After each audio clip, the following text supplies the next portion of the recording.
Hello, my sleepy friends, and welcome back to Boring Sleepy History.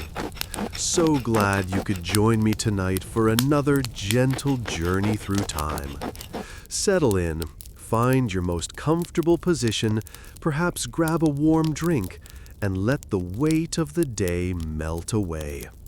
Are you snuggled up in your bed, perhaps by a crackling fireplace, or maybe even enjoying this under the stars? Wherever you are, I hope you're feeling wonderfully peaceful. Don't forget to give the video a like and subscribe for more sleepy tales from the past. It really helps this little channel grow. Tonight, we're stepping back, way back, to a time before history as we know it. Imagine, if you will, the scent of damp earth and wood smoke clinging to the air, the sun dipping low behind a jagged horizon. You are not us. You are Cathar, a hunter. Your arms and legs ache. Your stomach rumbles with the satisfied weariness that comes after a successful multi-day hunt. The weight of the bison you've secured hangs heavy on your shoulders, a life-giving burden carried on your frame. The long trek back to your clan begins. The path is long and quiet, your only companions the fading light and the steady rhythm of your own feet against the earth, and your own exhaustion. Let's walk this path with Cathar tonight, shall we? The first rays of dawn, a pale wash of apricot and rose, were just beginning to paint the eastern sky. A soft warmth, a promise of the day ahead, crept across my face, easing the chill that had clung to me through the long night. I stirred, the embers of my small fire now mere glowing coals, their warmth a fading memory. My body ached, a familiar symphony of twinges and stiffness. But for the first time in days, a sliver of peace had settled in my soul. I was close. I could feel it. Then it came. A sharp, unfamiliar cry, piercing the stillness, cutting through the nascent dawn like a knife. It was high-pitched, almost desperate, unlike any sound I'd ever heard in these lonely plains. The peace shattered, replaced by a cold, prickling dread that crawled across my skin. My hand instinctively went to the haft of my hunting knife, its worn leather cool against my palm. My heart hammered a frantic rhythm against my ribs, a wild drumbeat against the silent landscape. I sat up, every muscle protesting the sudden movement, and slowly, cautiously, turned my head. The vastness of the plain stretched before me, still shrouded in the lingering shadows of night. The air hung heavy, expectant, thick with an unfamiliar tension that vibrated in my very bones. The smell of pine, so comforting just moments before, was now overlaid with something else, something acrid, sharp, faintly metallic. The smell of fear. My eyes scanned the horizon, searching for the source of that unsettling cry. The silence stretched, heavy and oppressive, amplifying the frantic beating of my own heart. The rising sun seemed to hesitate, its light dimmed by this sudden shadow of unease that had fallen across the land. I tried to reason with myself. It was probably just a bird, a creature caught in distress. A fox, perhaps, its cry of alarm echoing across the emptiness.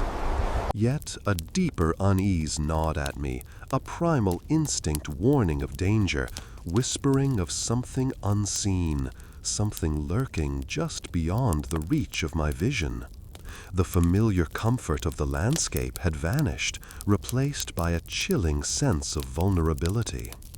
The memory of the hunt, the triumph, the exertion, even the exhaustion, all seemed distant and unreal. All that remained was this raw, instinctive fear, and the nagging question, what was it? The unanswered question hung in the air, heavy and menacing as the shadow that had fallen across the dawn.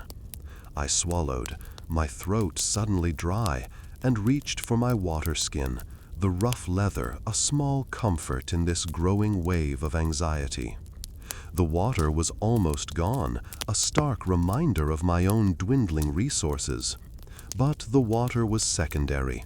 My focus remained on the unsettling silence, the piercing memory of that cry, the foreboding that had descended with the first light of day. The journey home, once a beacon of hope, now felt like a race against an unseen threat. The air hung heavy with the scent of pine and damp earth, a smell both familiar and unsettlingly different from the arid plains I'd traversed for days. My heart, a frantic drum against my ribs, echoed the tremor in my hands as I pushed aside low-hanging branches, the rough bark scratching against my skin. The cry, sharp and unfamiliar, had pierced the morning stillness, a discordant note in the symphony of the waking forest.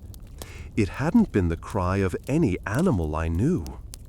Each rustle of leaves, each snap of a twig under my worn leather boots amplified the tension, turning the quiet forest into a menacing presence.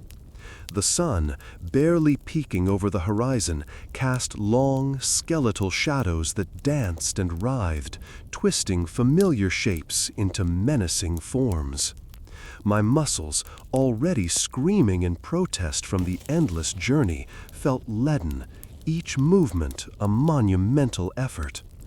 I moved slowly, cautiously, my senses straining to decipher the subtle cues of the forest. The air grew colder, the damp earth clinging to my boots like a second skin. I smelled something else now, a faint, metallic tang that mingled with the pine and damp earth, a hint of blood. A chill deeper than the morning air snaked down my spine. The undergrowth thickened, forcing me to stoop and crawl, my breath catching in my throat with each scraping branch. The sounds of the forest, the chirping of unseen birds, the rustle of unseen creatures seemed amplified, each a potential threat. I felt acutely aware of my own vulnerability, a tiny speck of life in the immensity of the wilderness. Then I saw it. A small clearing bathed in the weak morning light, and in the center a creature lay still, its form barely visible beneath the tangled branches. It was small, a deer no larger than a young calf. Its fur was a dull, lifeless brown, matted with blood. The source of the cry, the metallic tang in the air, was now horrifyingly clear. I approached slowly, my steps measured, my breathing shallow. The air grew heavy with the scent of death, a stark reminder of the brutal reality of this land. There were no obvious wounds. The creature seemed untouched, yet lifeless. A strange, unnatural stillness permeated the clearing, a silence that was more unsettling than any sound. A closer inspection revealed a small, almost imperceptible puncture wound on its neck, too small to have caused such swift death. There was something else, too, a faint, almost imperceptible trail of shimmering. I touched it cautiously with a finger and recoiled. It was sticky, iridescent, like spun moonlight. I'd never seen anything like it before. A profound unease settled over me. This wasn't just the natural cycle of predator and prey. This was something different, something unnatural. The feeling of being watched intensified, the silence broken only by the frantic rhythm of my own heart. The vast, indifferent forest held its breath, waiting. And I, the hunter, felt hunted in return. The world tilted. One moment, the scent of pine and damp earth filled my nostrils. The next, a wave of nausea slammed into me, a brutal, unexpected assault. My legs buckled and I stumbled, hands scrabbling at the rough bark of a nearby tree to keep from falling. The ground rushed up to meet me, the forest floor a blur of brown and green. My stomach churned, a sickening mix of gnawing hunger and the lingering unease from the discovery of the deer. It wasn't just physical, it was a deep, primal fear, a tremor that shook me from the inside out. I sank to my knees, the cold earth biting into my already aching joints. The air grew thick and heavy, each breath a labored effort. My head swam, the trees blurring into indistinct shapes, their familiar outlines fading into a dizzying kaleidoscope. The crisp morning air, once a welcome contrast to the oppressive heat of the previous days, now felt thin and suffocating. My throat was parched, the dryness mirroring the emptiness in my gut.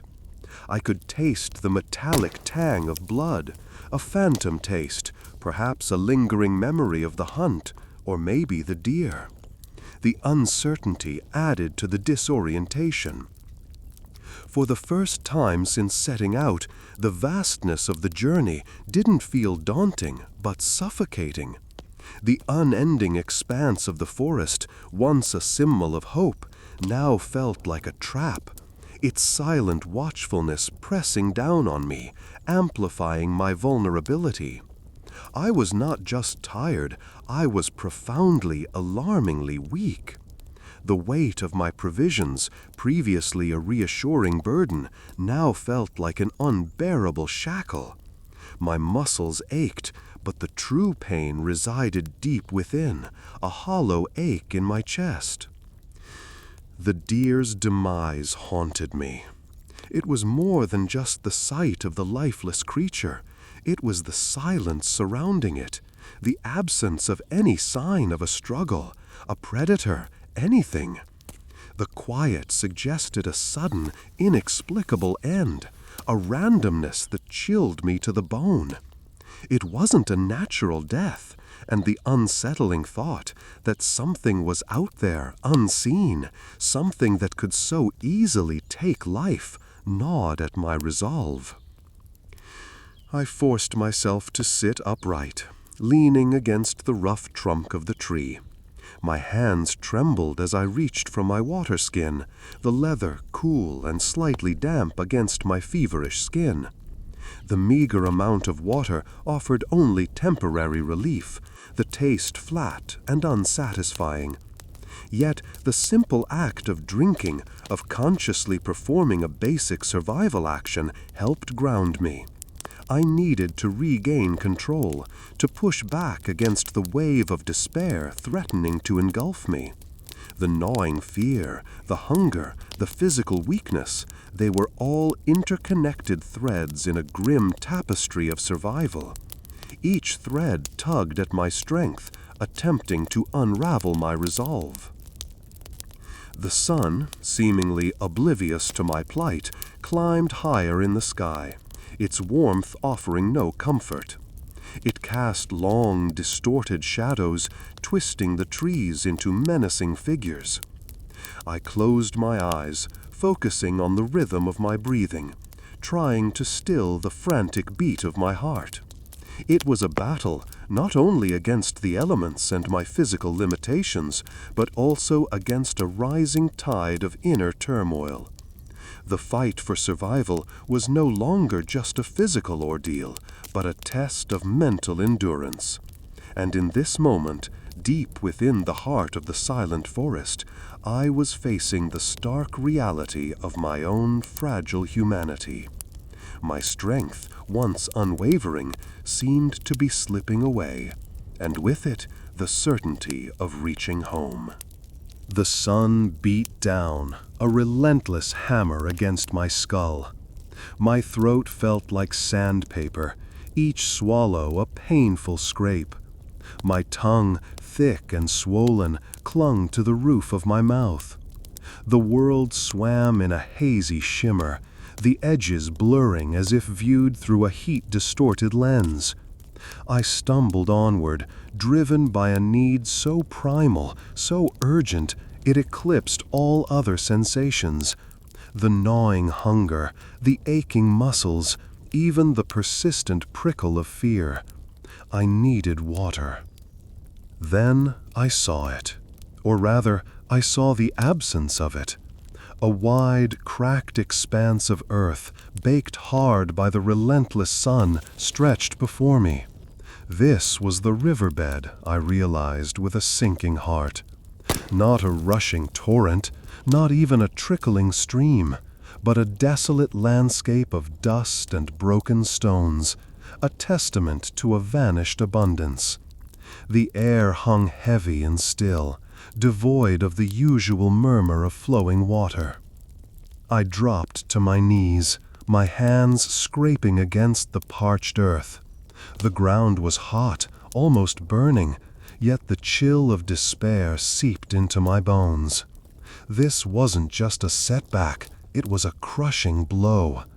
The landscape itself seemed to mock me, the dry earth whispering tales of lush meadows and life-giving streams, a cruel reminder of what I lacked.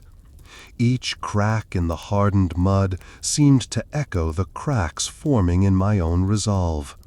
The silence, broken only by the occasional rasp of my own ragged breath, pressed down on me like a physical weight. I ran my fingers through the coarse, dry soil, searching, hoping against hope for the slightest trace of moisture. Nothing. Only dust and the bitter taste of disappointment on my lips. The illusion of water, a cruel mirage, flickered at the edge of my vision, only to vanish as I approached, leaving me more desperate than before. I closed my eyes, picturing the clear, cool water of the stream back home, the feeling of its refreshing coolness against my skin. The memory was a cruel torment, a tantalizing whisper of a distant paradise. The sun, a malevolent eye in the sky, seemed to intensify its glare, as if determined to drain the last vestiges of moisture from my body. I felt a wave of dizziness wash over me, the world tilting precariously. My legs felt weak, threatening to buckle beneath me. The image of my family, their faces etched with worry, flashed through my mind. Had I failed them? Had I come this far only to die in this desolate, empty place? A single tear, hot and salty, traced a path through the dust on my cheek. The weight of failure, the crushing burden of responsibility pressed down on me. For a moment, the despair was overwhelming, threatening to pull me under. But even in the face of this despair, a stubborn flicker of defiance remained. I would not give in, not yet. I had come too far. I would find water. I had to. My family was waiting. I would find a way. I would survive.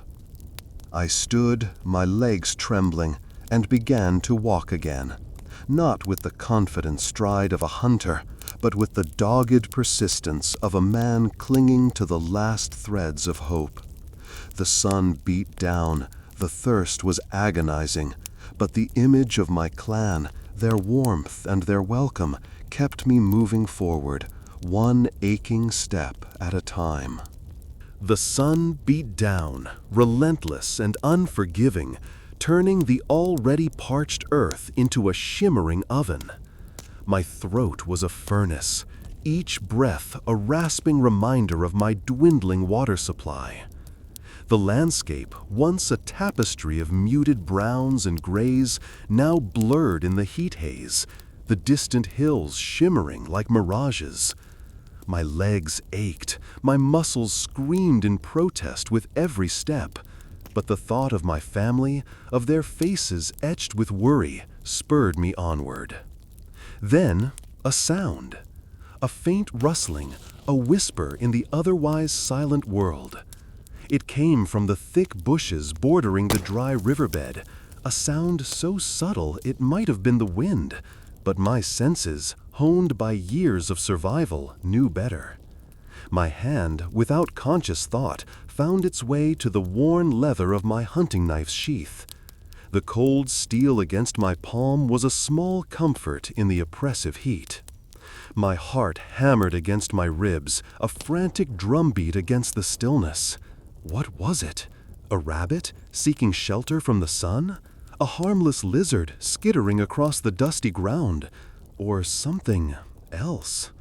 The possibility, the fear, coiled in my gut like a venomous snake.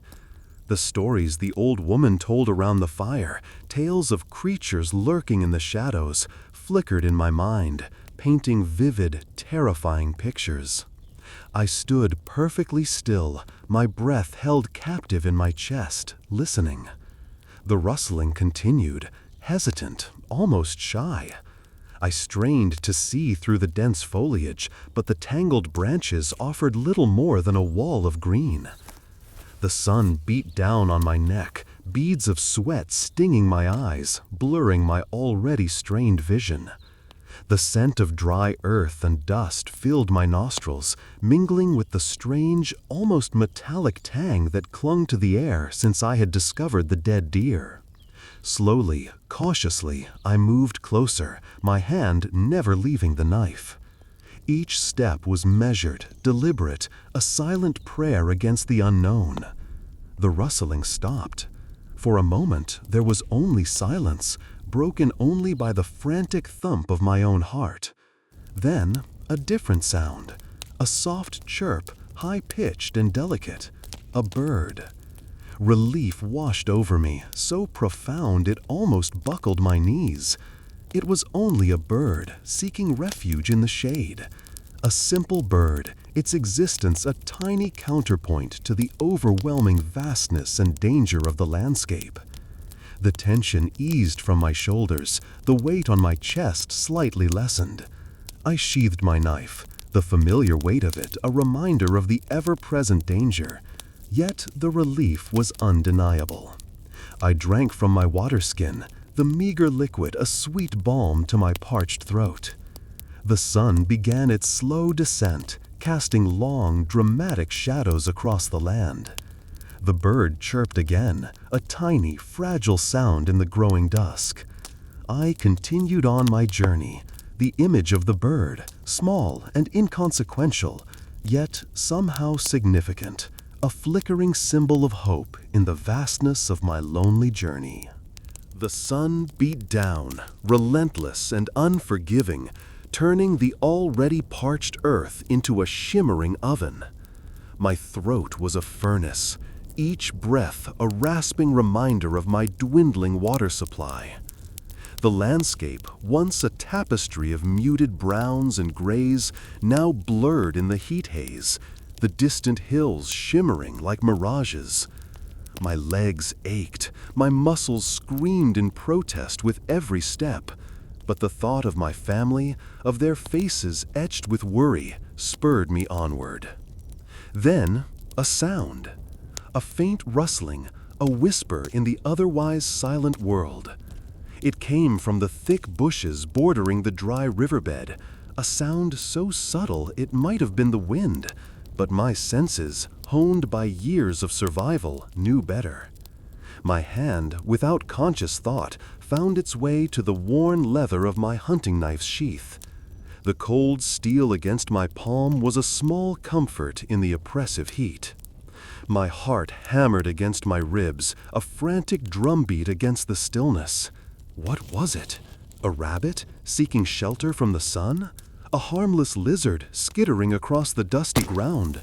Or something else? The possibility, the fear, coiled in my gut like a venomous snake. The stories the old woman told around the fire, tales of creatures lurking in the shadows, flickered in my mind, painting vivid, terrifying pictures. I stood perfectly still, my breath held captive in my chest, listening. The rustling continued, hesitant, almost shy. I strained to see through the dense foliage, but the tangled branches offered little more than a wall of green. The sun beat down on my neck, beads of sweat stinging my eyes, blurring my already strained vision. The scent of dry earth and dust filled my nostrils, mingling with the strange, almost metallic tang that clung to the air since I had discovered the dead deer. Slowly, cautiously, I moved closer, my hand never leaving the knife. Each step was measured, deliberate, a silent prayer against the unknown. The rustling stopped. For a moment, there was only silence, broken only by the frantic thump of my own heart. Then, a different sound, a soft chirp, high-pitched and delicate, a bird. Relief washed over me, so profound it almost buckled my knees. It was only a bird, seeking refuge in the shade. A simple bird, its existence a tiny counterpoint to the overwhelming vastness and danger of the landscape. The tension eased from my shoulders, the weight on my chest slightly lessened. I sheathed my knife, the familiar weight of it a reminder of the ever-present danger. Yet the relief was undeniable. I drank from my water skin, the meager liquid a sweet balm to my parched throat. The sun began its slow descent, casting long, dramatic shadows across the land. The bird chirped again, a tiny, fragile sound in the growing dusk. I continued on my journey, the image of the bird, small and inconsequential, yet somehow significant, a flickering symbol of hope in the vastness of my lonely journey. The sun beat down relentlessly, a hammer against my skull. Each step felt like dragging lead weights through thick sand. My throat was parched, my tongue thick and swollen. The world shimmered, blurring the already indistinct landscape. I stumbled, my legs failing me for a fraction of a second, and fell to my knees, the hot sand burning against my skin. A wave of despair threatened to engulf me, a suffocating darkness that whispered of surrender. But then, a shadow, a blessed, cool shadow that offered a reprieve from the relentless glare. I looked up, squinting, and saw a dark opening in the cliff face, a jagged tear in the otherwise unbroken line of ochre rock. Hope, a fragile butterfly, fluttered in my chest. Crawling towards it, I felt the temperature drop noticeably as I entered. The air inside the cave was cool, damp, and heavy with the scent of earth and something else, something ancient. My eyes slowly adjusted to the dim light, and I gasped. The walls were adorned with paintings, crude yet powerful, etched into the smooth stone. Figures, long and lean, with exaggerated limbs, were depicted in scenes of hunting, the animals rendered with a startling realism despite their simplicity. There were depictions of celebrations, too, people dancing around fires, their faces indistinct, yet full of a vibrant energy. My fingers, calloused and cracked from the journey, traced the rough outlines of the figures. The colors, faded by the passage of time, still held a spark of life. Red ochre, black charcoal, a hint of pale yellow, the colors of the earth itself. These were not just pictures, they were stories whispered across millennia, echoing the rhythms of my own existence. These were my ancestors. Their triumphs and struggles mirrored my own. Their hunts, their celebrations, their connection to this land, it all resonated within me, a deep, visceral chord. The weight of the journey, the crushing loneliness, the gnawing fear, it all lessened, replaced by a profound sense of belonging. I was not alone. I was part of something larger, a continuous thread woven through the tapestry of time. I sat down on the cool, damp earth, my back against the rough stone. The paintings continued to surround me, silent witnesses to my weariness. I closed my eyes, letting the images sink into my soul. The quiet whispers of the cave seemed to weave themselves into the rhythm of my own breathing. I felt a calmness wash over me, a sense of peace that transcended the physical exhaustion. The cave became a sanctuary, a place where the past spoke to the present, offering a lifeline in the face of despair. I spent a long time there, lost in contemplation, nourished not by water or food, but by the strength and solace of my heritage. When I finally left, the sun seemed less harsh, the journey less daunting. The familiar scent of pine and dry earth felt different now, less lonely, more akin to a welcome greeting. I carried the stories of my ancestors within me, a warmth against the lingering chill of the journey's final stretch. The long road home now felt a little shorter. The sun dipped below the horizon, painting the sky in hues of orange and purple, a breathtaking spectacle that I barely registered. My focus was inward, a dull ache in my muscles competing with a gnawing emptiness in my stomach. The day had been relentless, the sand shifting beneath my feet like a mocking wave, each step a small victory against exhaustion. I'd found a meager handful of berries, their sweetness a fleeting comfort against the persistent thirst. The air grew colder as the light faded, the warmth of the sun replaced by a chilling wind that whipped around me. I sought shelter behind a low rock formation, its rough surface a welcome contrast to the burning sand. As darkness crept in, the sounds of the day, the whisper of the wind, the occasional cry of a bird, faded, replaced by a deeper, more primal silence. Then it came. A howl. Not a sharp, aggressive sound, but a long, mournful wail that echoed across the vast expanse of the land. It was a wolf's howl, deep and resonant, carrying on the wind like a message from the heart of the wilderness. At first, a shiver of fear ran down my spine. Wolves were dangerous, a constant threat in this unforgiving land. The thought of their sharp teeth, their powerful jaws, sent a cold wave of apprehension through me. I instinctively reached for my hunting knife, its worn handle offering a small measure of comfort in the growing darkness. But then, as the howl continued, a different feeling began to take root.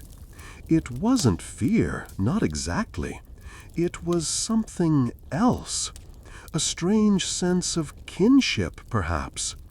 The howl was a lament, a raw expression of loneliness and struggle under the vast, indifferent sky.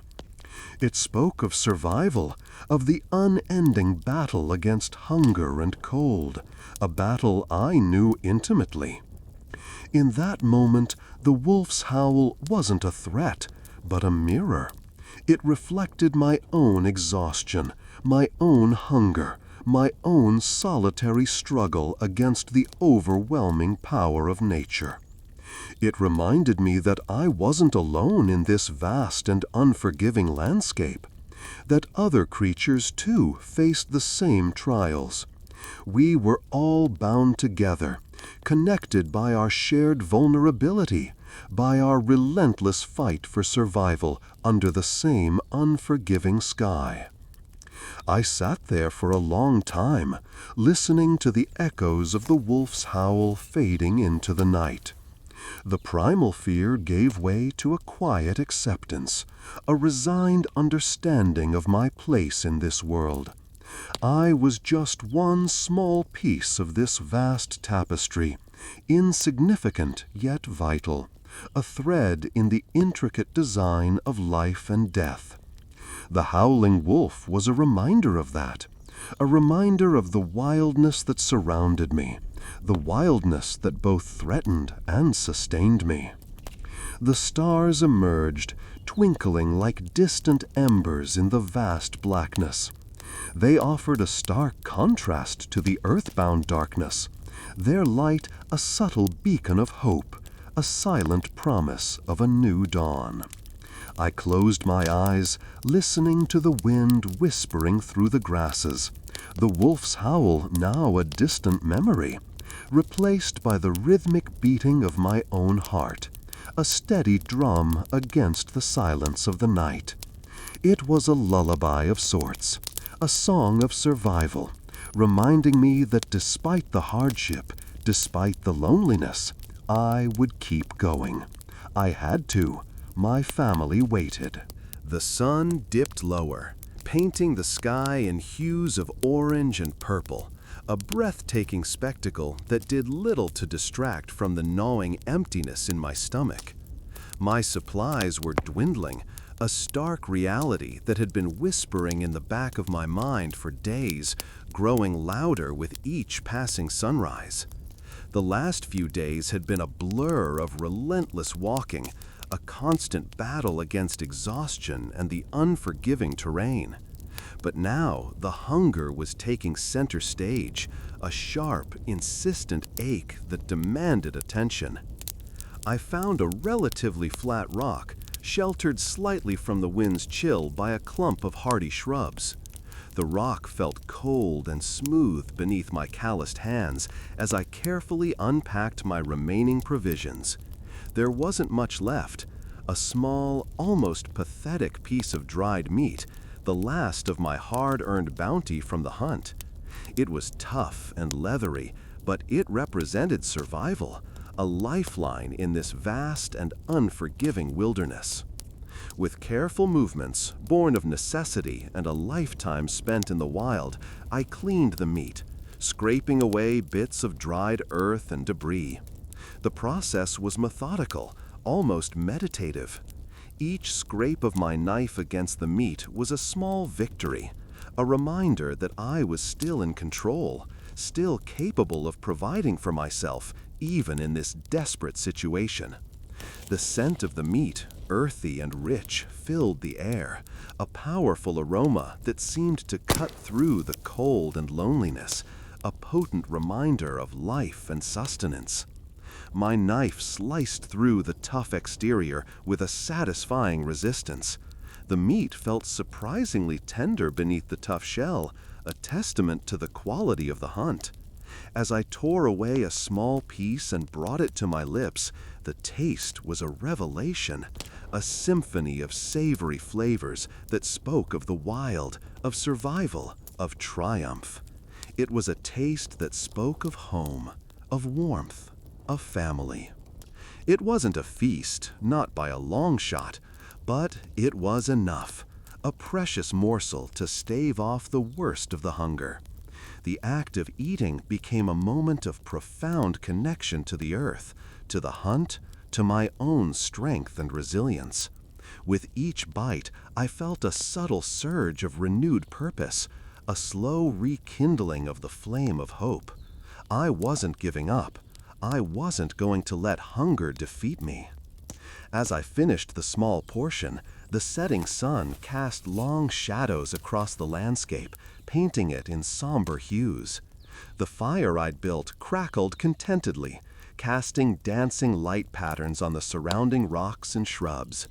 The warmth of the flames was a balm to my soul, a welcome counterpoint to the chill in the evening air and the deep exhaustion that permeated my muscles.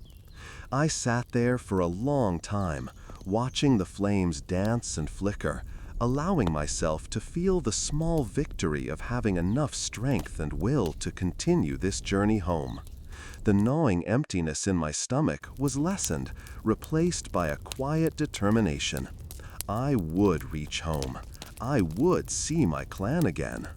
Looking up at the night sky, I saw the stars emerge, their twinkling lights a familiar comfort in the growing darkness.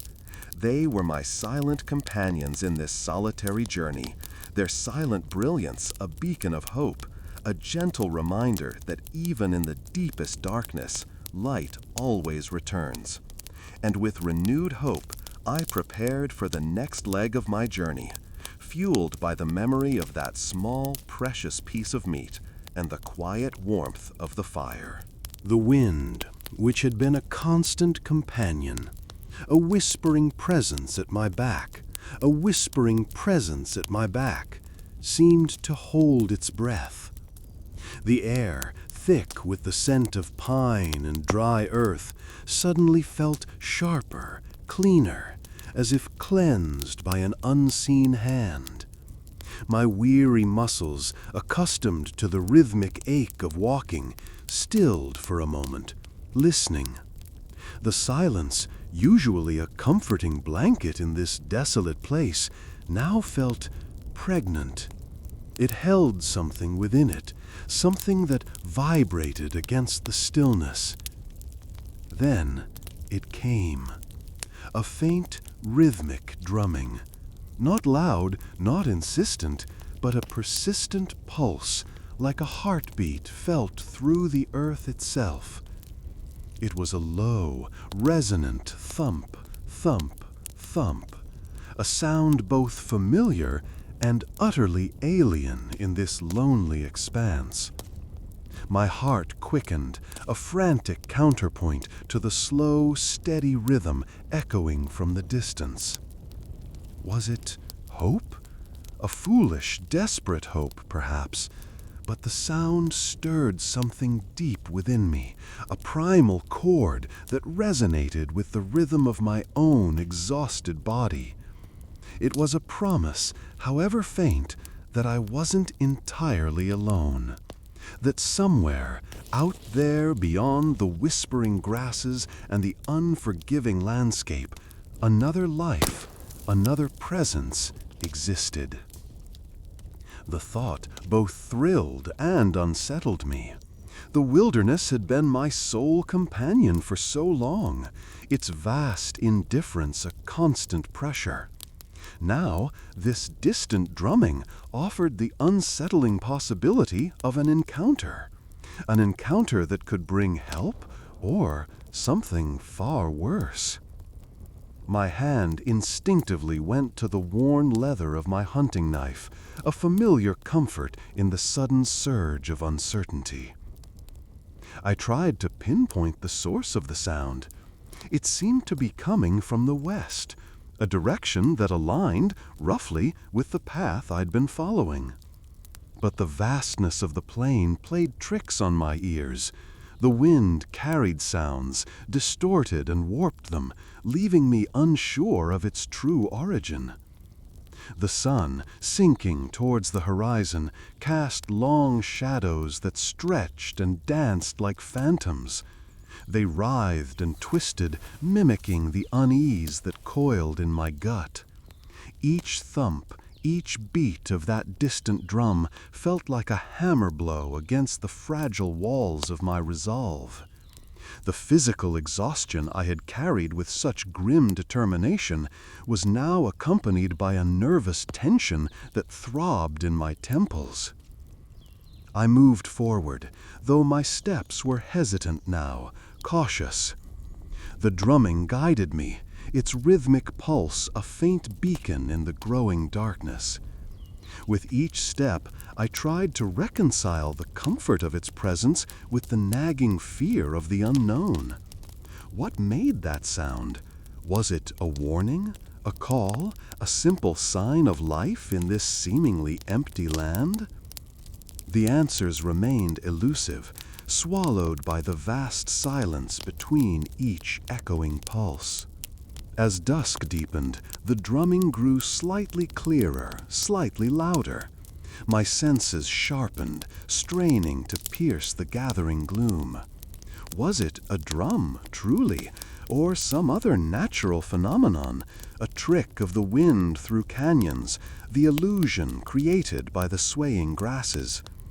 The possibility that my hope was founded on nothing more than a phantom sound pricked at my growing optimism. The journey had become a strange dance between exhaustion and anticipation, between the crushing weight of despair and the fragile flutter of hope. This distant drumming, this heartbeat in the wilderness, had become my new North Star, a guiding force that beckoned me towards a future that remains shrouded in the gathering darkness. The rhythmic drumming, faint yet persistent, led me deeper into the heart of the wilderness. It was a curious sound, almost a heartbeat felt rather than heard, a low thrumming that vibrated through the very ground beneath my weary feet.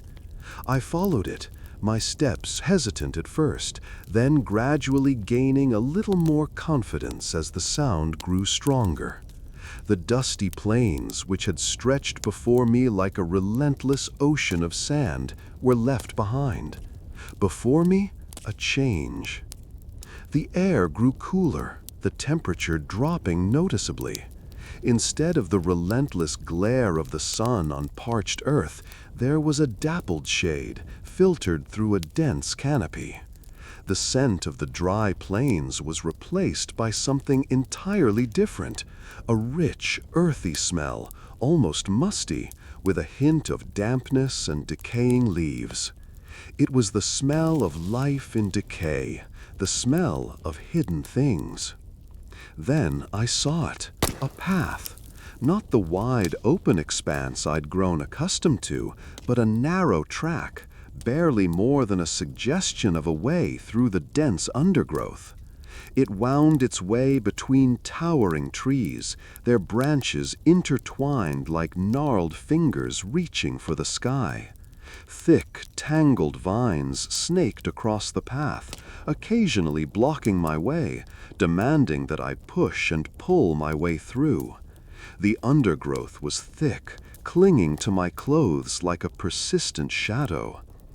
The path was overgrown, but clearly worn, a testament to countless journeys long past. Fallen leaves crunched under my boots, a soft counterpoint to the louder rustling of unseen creatures in the dense foliage around me. I noticed tiny wildflowers pushing their way through the undergrowth, their delicate colors a surprising burst of vibrancy in the muted tones of the forest. As I walked, the drumming grew louder, no longer a distant pulse, but a more insistent rhythm that seemed to echo the beat of my own tired heart. There was a strange comfort in it, a sense of guidance in the depths of this strange new world. It felt purposeful. It wasn't just the sound itself, but the change in the atmosphere, the change in the very feel of the land under my feet. Here, the ground was soft, yielding, a welcome contrast to the hard-packed sand of the plains. My muscles ached, of course. Every step was a reminder of the miles already traveled, the hunger still gnawing at my belly. But a new kind of hope, a small ember of optimism, was starting to ignite within me. This path, this hidden track winding through the trees, felt different. It felt right. It felt like a shortcut, a possible blessed shortcut home. The sun, now filtering through the leaves, felt less harsh, less oppressive. This place felt sheltered, protected, a secret whisper of the forest offering me a way back to the warmth of the firelight and the welcome arms of my clan. With each step, a new thought formed. This was no mere path, it was a lifeline. The drumming was now very close, close enough to feel it in my chest. I rounded a bend in the path, and there, ahead, just visible through the trees, was a glimmer of sunlight, brighter, sharper than the filtered light of the forest. Hope, once a distant star, now felt like a bonfire on the horizon. The air hung heavy with the scent of damp earth and decaying leaves, a rich, almost cloying perfume after the dry, dusty smell of the plains. The path, barely more than a scratch in the dense undergrowth, had narrowed, the walls of green closing in around me.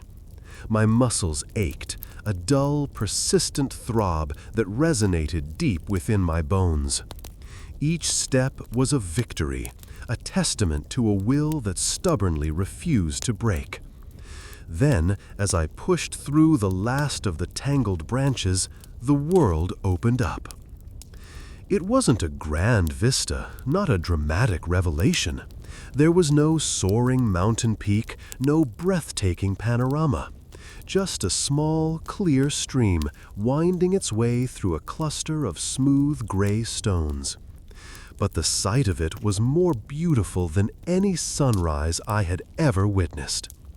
The water, so clear it seemed almost ethereal, gurgled and chuckled as it tumbled over the rocks, its music a soothing balm to my parched throat and weary spirit. The sound was a promise, a whisper of hope that cut through the fatigue that clung to me like a shroud. I knelt beside it, my hands cupping the cold water.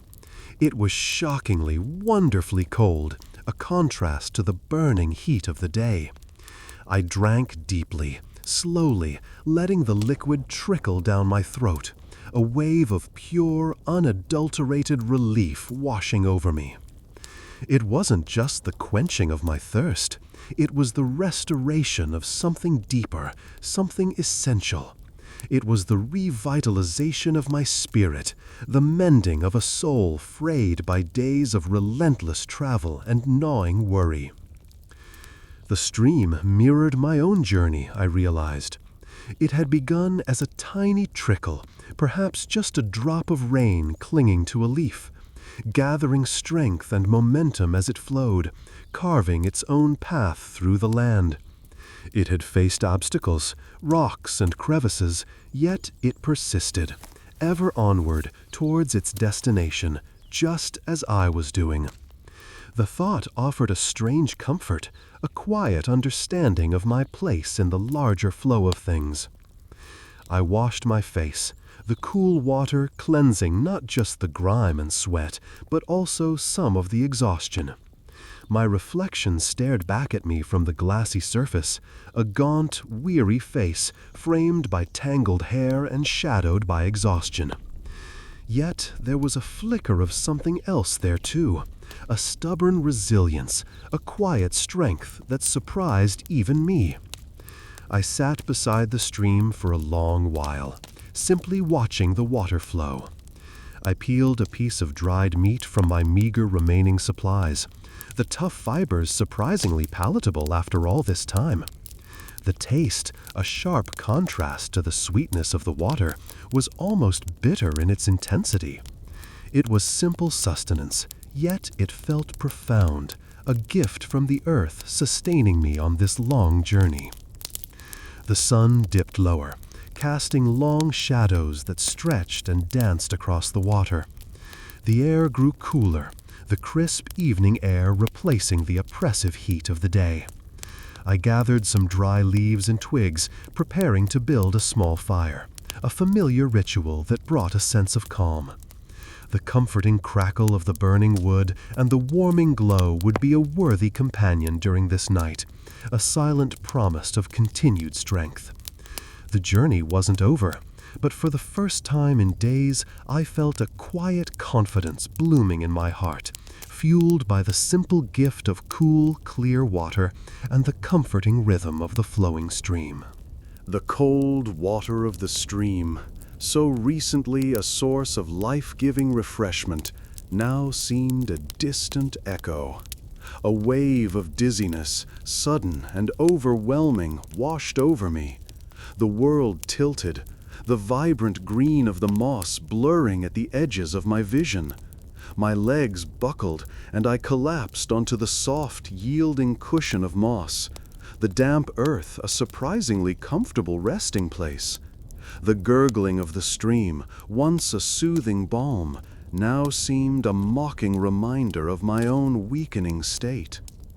my breath hitched in ragged gasps, my chest aching with a deeper weariness than just physical exhaustion.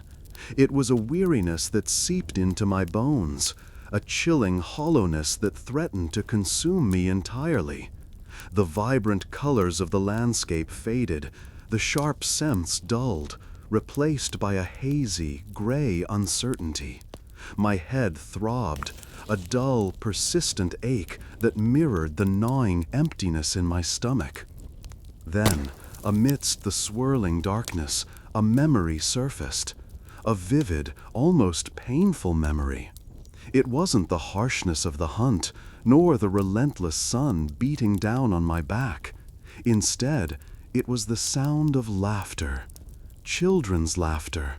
Clear, bright, and unrestrained, like the joyous song of a bird. I saw them in my mind's eye, a group of young ones, their faces lit by the warm glow of the fire at our clan's campsite. They were chasing each other, their small bodies moving with an energy that belied their tender age. Their laughter mingled with the crackling of the fire, the comforting aroma of roasting meat, the low hum of conversation among the adults. I could almost feel the warmth of the fire on my skin, the rich scent of wood smoke in my nostrils. It was a world away from this lonely, desolate place, a world of safety, of belonging, of shared warmth and sustenance, a world I longed for with a desperation that tightened my throat and brought tears to my eyes. The comforting memory was simultaneously a cruel torment, a reminder of the immense distance I still had to travel, the arduous journey that lay between me and that peaceful scene. The dizziness subsided slowly, replaced by a chilling weakness that made every muscle tremble. Yet, even in this state, the memory of the children's laughter fueled a faint flicker of resolve. It was a tiny spark, barely visible against the overwhelming darkness of my exhaustion, but it was enough to remind me of my purpose, my duty, the faces I would see once more, enough to push me just a little further toward the warmth of home. Slowly, painstakingly, I pulled myself to my feet, the damp moss clinging to my clothes, the coolness of the water a fleeting comfort against the burning ache in my muscles. The stream, once a source of despair, now seemed a guide, a gentle hand leading me onwards. The long road home, though seemingly endless, wasn't yet over. I had to keep moving, for them. The sun dipped lower, painting the sky in hues of orange and purple, a breathtaking spectacle I barely registered. My body screamed in protest, each muscle a tight knot of exhaustion. My legs, particularly, felt like lead weights dragging me towards the earth. The endless expanse of scrubland stretched before me, unchanging, relentless. Hope, that flickering ember I'd carefully nurtured for days, threatened to be snuffed out by the encroaching darkness. Then, carried on the evening breeze, a sound. Not the usual whisper of the wind through the grasses, not the creak of dry branches, but something familiar, a melody, a song. It was faint at first, almost imperceptible, like a dream remembered on the edge of waking. But as the breeze shifted, the sound grew clearer, stronger. It was a song from my clan, a simple lullaby sung by the mothers at the evening fire. I knew it by heart, had sung it myself countless times as a child, cradled in my mother's arms. A wave of emotion crashed over me, a tsunami of longing so powerful it nearly swept me off my feet. The ache in my bones, the burning in my muscles, the gnawing hunger in my stomach, all faded into insignificance in the face of this sudden, overwhelming need to be home. It was more than just physical exhaustion. It was a deep, primal yearning, a desperate craving for the warmth of the hearth, the comforting presence of my family, the simple security of belonging. Tears welled in my eyes, blurring the already fading light. I blinked them away, unwilling to let my vision waver. The song, a beacon in the gathering gloom, pulled me onward, urging me to push through the final miles. The landscape, once a daunting obstacle, now seemed less threatening. The path, although still challenging, now held a promise. Each step, though heavy, felt imbued with a newfound purpose. I quickened my pace, the melody a comforting guide. The wind, once a constant reminder of my isolation, now carried the sounds of my people, wrapping me in a comforting embrace. The stars, once cold and indifferent, seemed to twinkle with approval. Even the rough, unforgiving earth beneath my feet seemed to soften, supporting my desperate journey. The feeling of hunger, though still present, lost some of its sharpness. The fear of the unknown, once so prevalent, began to recede. The doubt that had plagued me for so long began to dissipate. In its place, a burning certainty. I would reach home. I had to. My breath grew ragged, my chest heaving with exertion, but I pressed onward. The song, now louder, clearer, filled my heart with a fierce hope that burned brighter than any campfire. I was no longer just a hunter, weary and alone. I was a son, a brother, a member of a clan, returning to the embrace of my family. The song was a promise, a declaration, a testament to the enduring strength of connection in the face of relentless adversity. And I would walk until I reached its source. The world swam back into focus slowly, like waking from a deep, dreamless sleep. My muscles protested with a symphony of pops and cracks as I pushed myself upright, each movement a painful reminder of the miles I'd walked. The cold morning air bit at my skin, a familiar sting that did little to rouse me from the bone-deep weariness. My limbs felt heavy, leaden, as if weighted with the very stones I'd traversed. I shifted my weight, feeling the rough texture of the earth beneath me, a silent testament to the journey's relentless toll. But then, a new scent, a faint, sweet smell drifting on the morning breeze, a whisper of wood smoke against the crisp air. It wasn't the familiar tang of pine and burning brushwood from my own small fire. This was different, softer, richer, a more domestic scent. It tugged at something deep inside, a primal chord of longing and hope that resonated with the hunger gnawing in my belly. My heart, which had grown heavy and sluggish with exhaustion, quickened its pace. My breath hitched in my chest, a sudden rush of adrenaline coursing through my veins. Could it be? Was this the scent of my clan's fire, closer than I had dared to hope? The possibility filled me with a surge of energy, a fragile spark of hope igniting the embers of my dwindling strength. I stood for a moment, letting the scent guide me, my senses sharpened, my focus laser-like. The air, still chilly, carried more than just the smell of smoke. There was the faintest hint of something else, the earthy smell of recently turned soil, the subtle tang of roasting meat, and even a whisper of something sweeter, perhaps the lingering aroma of berries.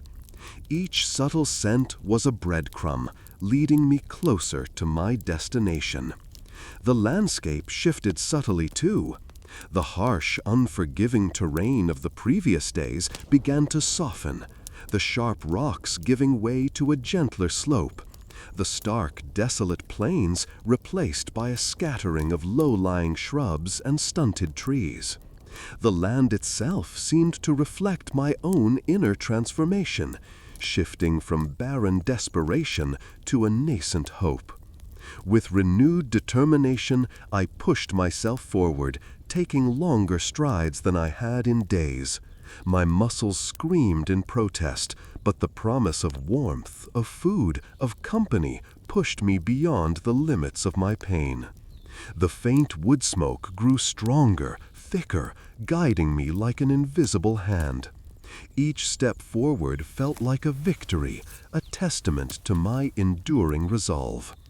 The weight of the kill on my back, once an unbearable burden, now seemed almost lighter, almost insignificant compared to the joy blossoming in my heart. As the wood smoke grew increasingly potent, I began to hear other sounds too. The distant murmur of voices, the cheerful chatter of children, a faint rhythmic clang that sounded like tools being used. These sounds weren't mere auditory sensations, they were anchors, grounding me in the reality of my imminent return, anchoring me to the promise of home.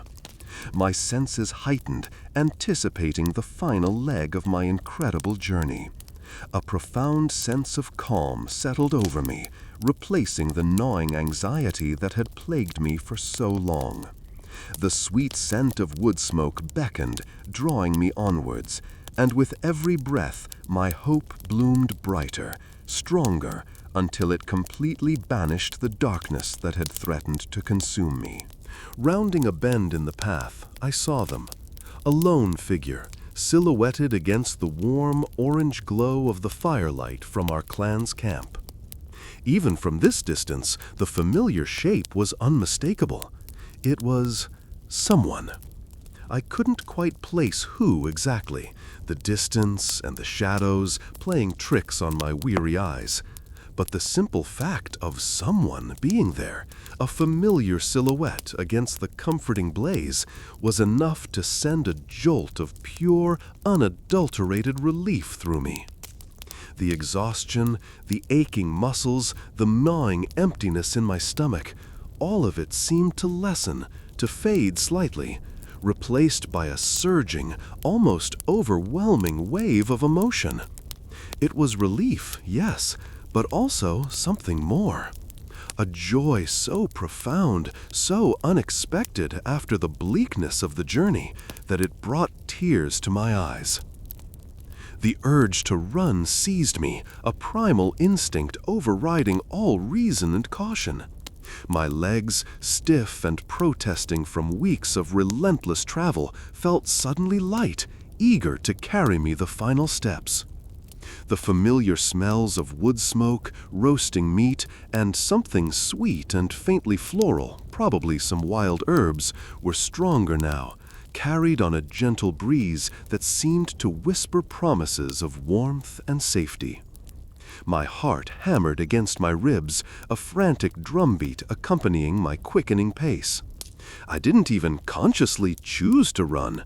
My body just moved, propelled by an emotion I couldn't fully grasp, only feel. Each step was a victory, a testament to the endurance I hadn't realized I possessed.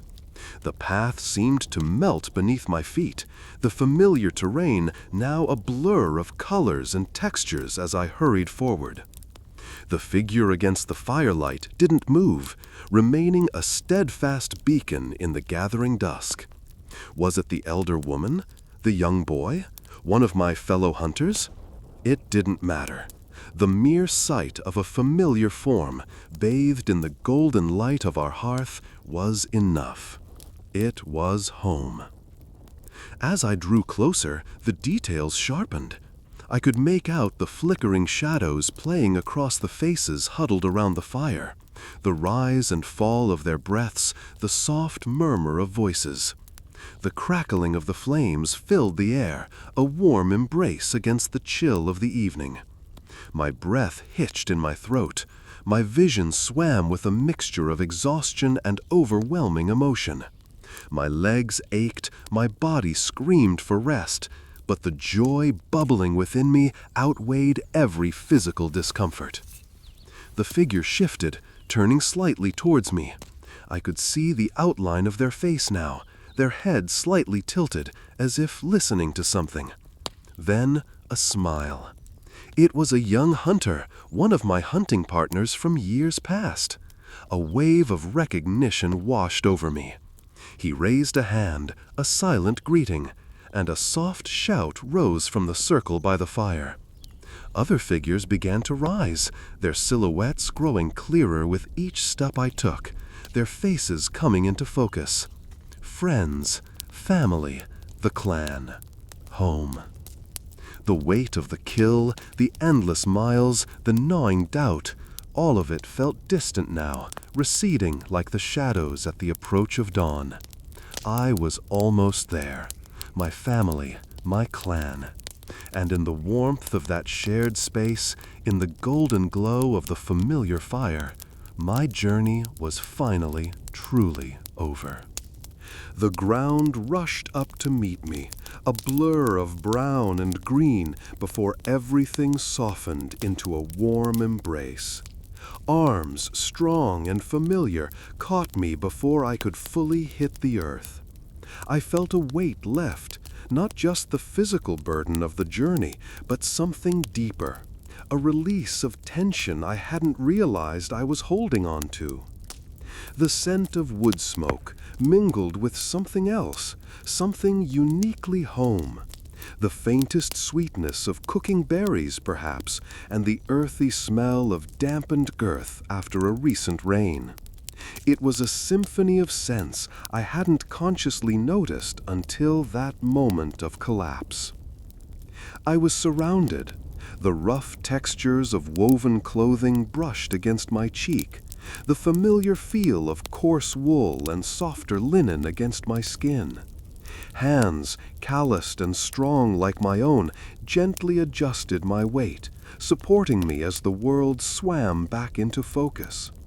Voices murmured around me, hushed and soothing, like the whisper of the wind through tall grass on a summer's evening. I couldn't quite make out the words, just the comforting tone, the rhythm of shared breaths, the low hum of contentment. The crackling of the fire was closer now, warmer. Its warmth seeped into me, chasing away the lingering chill of the journey, the deep cold that had settled in my bones. I felt myself being lowered gently to the earth, onto something soft and yielding, a pile of furs, I realized, the familiar softness against my back. A hand, a woman's hand, cool and gentle, brushed a strand of hair from my face. Then a soft voice, close to my ear. It was a woman's voice, filled with relief and a quiet joy, and though I couldn't understand the specific words, the feeling was clear. It was a tone of relief, of homecoming. A feeling of deep contentment washed over me. A child's small hand, surprisingly strong for its size, found mine, its small fingers intertwining with my own, a small, perfect gesture of welcome. I squeezed gently in return, the contact a profound and unexpected comfort. The warmth of the fire, the comforting weight of the arms around me, the soft touch of these hands, all these things were like the pieces of a jigsaw puzzle that finally clicked together, completing a picture of home. The pressure eased slightly as they settled me more completely, arranging my limbs, pulling blankets around me. The familiar weight of the furs was a comforting presence. They were like a warm hug from the past, a familiar comfort in a world that had seemed so vast and hostile just hours before. The rough textures of the furs were a tangible link to the past, to times of warmth and security. More voices, this time clearer, closer. Words I couldn't quite grasp, yet they were clear in their feeling, affection, relief, a quiet happiness. Laughter, light and sweet, filtered through the murmuring, making me feel safe, cherished, loved. My eyes fluttered closed, the exhaustion finally claiming me. The warmth, the sounds, the smells, they all melded together into a beautiful, soothing lullaby. It was the sound of home, the feeling of belonging, and the weight of my weariness gently fading away. Finally, I was home. The firelight danced on the faces gathered around me, a kaleidoscope of familiar features softened by the flickering flames. Each face held a warmth I hadn't felt in days, a joy that mirrored my own, or so I thought. Their laughter, usually a soothing balm to my weary soul, now felt like a gentle accusation. The smell of roasting meat, usually a divine promise of satiation, felt heavy, almost suffocating in its richness. Surrounded by this comforting embrace, this symphony of shared joy, a deep, unexpected pang of guilt pierced through the exhaustion.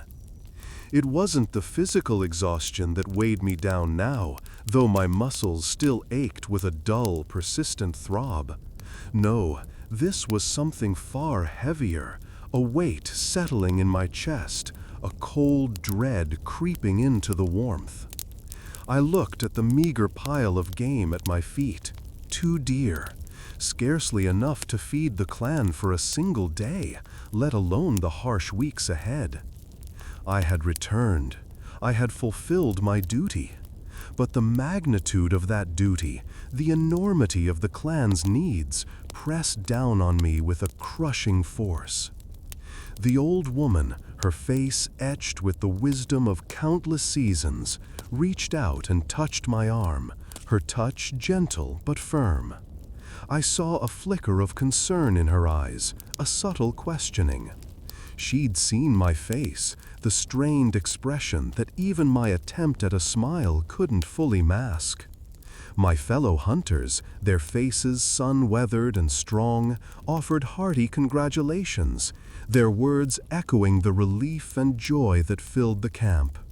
But their praise felt hollow now, a dissonance against the somber reality of my limited success.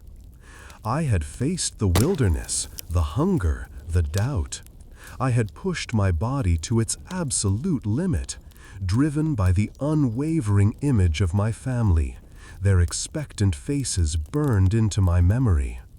Yet here I was, embraced by their relief, but shadowed by my own inadequacy. The weight of the hunt, initially a physical burden, had morphed into something far more profound. It was the weight of responsibility, the constant pressure to provide, to protect, to sustain. The fire crackled, its warmth a stark contrast to the coldness that had settled deep in my soul. The stories began, each voice a comforting thread, weaving a tapestry of survival, of hardship overcome. But my own story felt incomplete, a tale of near failure rather than triumphant victory. I had faced the desolate plains, the whispering wind, the deceptive mirages. I had fought against exhaustion, against despair, and even death. But I had brought back so little. Their celebrations felt like a celebration of survival itself, not a celebration of my success. The laughter and congratulations masked a deeper truth, the constant, unwavering struggle for sustenance that defined our lives. I had contributed a small fraction to that battle, a small victory in a prolonged war. Had I truly earned their celebration? The question lingered, a bitter taste on my tongue, even as the delicious aroma of cooked meat filled my senses. Their joy warmed me, yet my own heart remained strangely cold. The warmth of their acceptance felt strangely at odds with the lingering weight of my self-doubt. This feeling was heavier than the game I carried. It was a guilt I'd carry long after the last embers of the fire had died. The fire crackled merrily, casting dancing shadows on the faces gathered around it. The smell of roasting meat, rich and savory, filled the air, a comforting aroma that wrapped around me like a warm blanket. My body, still aching from the journey, felt the soothing warmth of the flames seeping into my bones. Laughter rippled through the group, a chorus of contented sounds that eased the lingering tension within me. I sat, a little apart, watching them, feeling the familiar comfort of belonging, yet burdened by the weight of my own internal struggles. The guilt still gnawed at me, the meager spoils of my hunt, barely enough to supplement the clan's existing stores. A small hand reached out, hesitantly at first, then with a bolder, surer touch. I looked down to see a child, no older than 5, their face a mixture of shyness and hopeful expectation. Their eyes, wide and luminous in the firelight, held a purity that momentarily eclipsed my own anxieties. In their small hand was a toy, crudely fashioned from twigs and grasses bound together with strips of hide. It was a simple thing, a small, clumsy animal, but the care in its construction was evident. The child offered it to me, a silent gesture of welcome, a testament to their innocence and unwavering trust. I felt a lump forming in my throat, a strange mixture of sadness and overwhelming affection. This small offering, this simple gesture, was more valuable than any prize I could have brought back from the hunt. It transcended the physical, the tangible. It was a gift of acceptance, of unconditional love, offered without judgment or expectation. I gently took the toy, my fingers brushing against the child's soft skin. The rough texture of the twig animal felt surprisingly comforting against my own calloused hands. A wave of warmth spread through me, washing away the lingering guilt and exhaustion. The child's smile, hesitant at first, blossomed into a radiant expression of pure joy. I returned the smile, my heart swelling with a gratitude that transcended words. In that moment, the successful hunt, the arduous journey, the self-doubt, all faded into insignificance. What mattered was this shared moment of simple human kindness. The child's trust, unburdened by the weight of my anxieties, was a balm to my weary soul. The warmth of the fire, the comforting murmur of the clan, the child's innocent gift, they were all threads woven together into a tapestry of belonging, creating a sense of peace I hadn't felt since before I embarked on my long journey. I held the small toy close, feeling the reassuring weight of it in my palm. It was a reminder that the true riches of life were not found in the spoils of the hunt, but in the bonds of community, the kindness of strangers, and the unwavering hope in a child's eyes. The meal felt sweeter than it should have been. The laughter of the clan felt more genuine.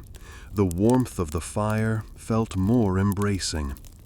The weight of the long road home had lessened, replaced by something far more valuable, a sense of deep and abiding peace.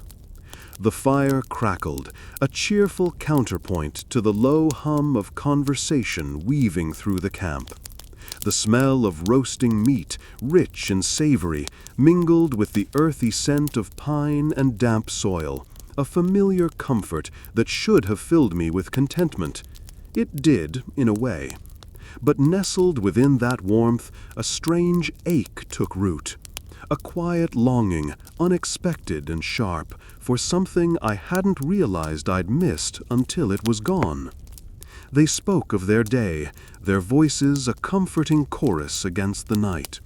The children's laughter, bright and unrestrained, danced on the air. The old woman's tales, spun from years of experience, echoed through the darkness, each word a thread in the tapestry of our clan's history. And I listened, I truly did. I offered my own words, recounting my journey, my voice hoarse but filled with a genuine sense of relief. They responded with empathy, their faces etched with shared understanding. They saw the weariness in my eyes, the tremor in my hands.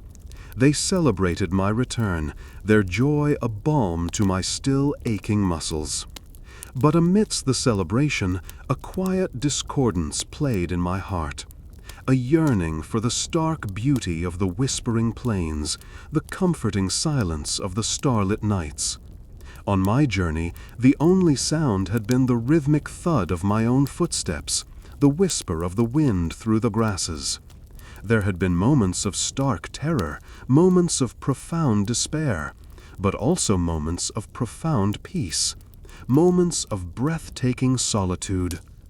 The endless expanse of the sky, unmarred by the flicker of any fire except my own, had mirrored the immensity of my own thoughts.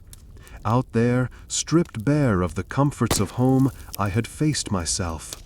I had confronted my fears, my doubts, my own mortality. And in that raw confrontation, I had found a strength I hadn't known I possessed. Now, surrounded by the warmth of the firelight, the comforting presence of my kin, that strength felt different, softened perhaps, dimmed by the sheer volume of the present moment. The laughter and stories felt almost overwhelming, a tidal wave of sound against which my weary spirit struggled to find its footing. I craved the quietude, the stillness, the space to simply be. The memory of the long journey, etched into my very being, was both a source of deep pain and quiet joy. It was a journey etched in the raw scent of sweat and blood, in the taste of dust and despair, but also in the beauty of a star-dusted sky and the profound peace that sometimes came from confronting the vastness of one's own insignificance. Now, back in the warmth of the firelight, the comforting presence of my kin, that strength felt different, softened perhaps, dimmed by the sheer volume of the present moment.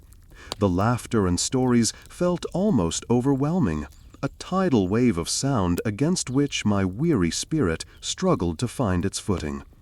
I craved the quietude, the stillness, the space to simply be.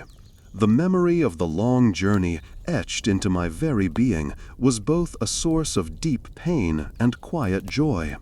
It was a journey etched in the raw scent of sweat and blood, in the taste of dust and despair, but also in the beauty of a star-dusted sky and the profound peace that sometimes came from confronting the vastness of one's own insignificance.